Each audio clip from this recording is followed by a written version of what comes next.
because, in my opinion, being there and seeing the fight, this fight, I had high expectations for this fight, and this fight actually exceeded my expectations. Plant versus Mccumby. Caleb Plant had the whole arena on fire. I mean, he had the Mexicans going crazy in the crowd. And I think this fight, more than any fight in his career, what it's done for Caleb Plant, whether he becomes champion again or not, it's cemented Caleb Plant as a must-see TV fighter. And if you can't win a world title again, I think the second best thing to be in boxing is a must-see TV fighter. Got a lot of speed, showed a lot of adjustment, showed a lot of heart, showed a lot of gumption in this fight. People didn't know Mccumby. Mccumby wasn't highly regarded, so people thought that Caleb Plant was gonna just run through him and there wouldn't be no resistance put up. But no, this is a dangerous fight. And Mccumby showed his amateur experience. He showed his punching power.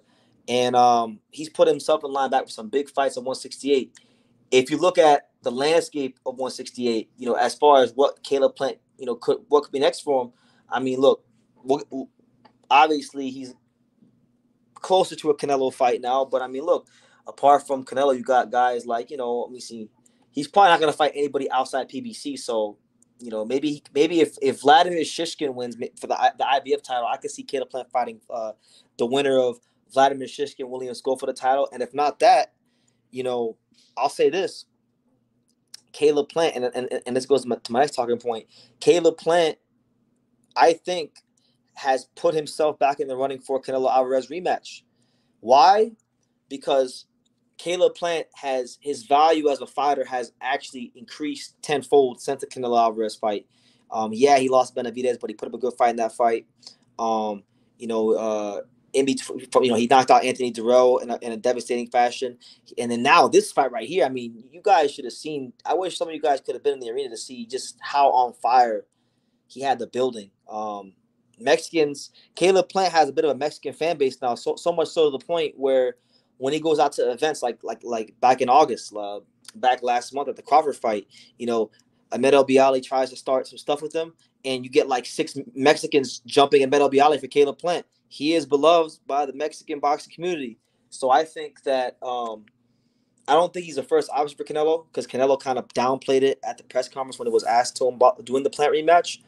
But if there's nothing else better for Canelo to do, I think that Caleb Plant rematch is right there in his back pocket, because Caleb Plant became he's the interim champion now.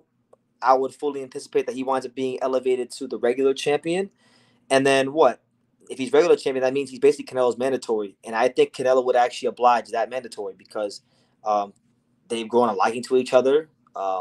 Canelo's fans like Caleb Plant, and he's an exciting fighter. So yeah, don't be surprised. Don't be surprised if when the smoke clears and Canelo, if Canelo can't get a fight with Crawford done and doesn't have any interest in fighting the better be at Bivol winner, don't be surprised if he pulls this out of his ass. Because I'm telling you, the politics make sense now, where Caleb Plant is in that position to become Canelo's mandatory challenger. And I think the rematch, from a commercial standpoint, would do more money, more views, more everything in the rematch than in the first fight, just because of, again, Caleb Plant's magnetic personality, fun fighter to watch, putting on good fights, really resonating with the core fan base of boxing, not just Mexican fans, but just boxing fans in general. So that's what I think about that.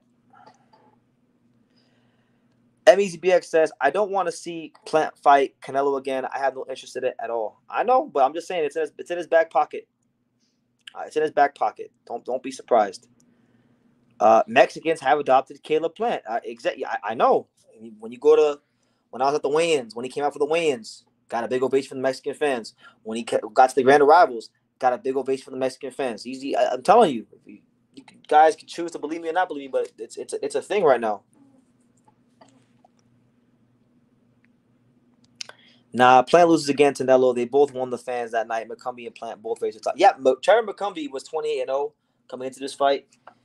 Nobody really would know about him if you don't watch the Pro Box undercards. But I knew who he was because he fought, I'm going to say he fought Chris Pearson on one of Angelo Leo's undercards on Pro Box. And I was there. I saw him in the dressing room and everything. And he's a good fighter. He's a good fighter. And I would love to see Mccumby versus Berlanga. That's actually, to me, in the entire division. If I can make one fight in the entire super middleweight division that I think would just be fun to watch, I would make Mccumby versus Berlanga. So yeah, their stocks both definitely went ahead and raised exponentially. Caleb was knocked out by Canelo, so there's no justification for a rematch. No, he was knocked out by Canelo, but he was knocked out and he was trying to win. Like he actually won rounds. He had moments. You can actually put together a Caleb Plant highlight reel from the fight, from punches he landed. Can't do that. You can't do that, Berlanga. So I wouldn't mind it. That's actually one of the few fights I wouldn't mind. Just I like Caleb Plant. I know a lot of people like Caleb Plant, but I know people aren't going to give him much of a chance. But we'll see. We'll see how it goes. I think it winds up. I think if he can't go ahead and make the Crawford fight, or the winner better be at Bivol, that's the fight that they're going to go ahead and make.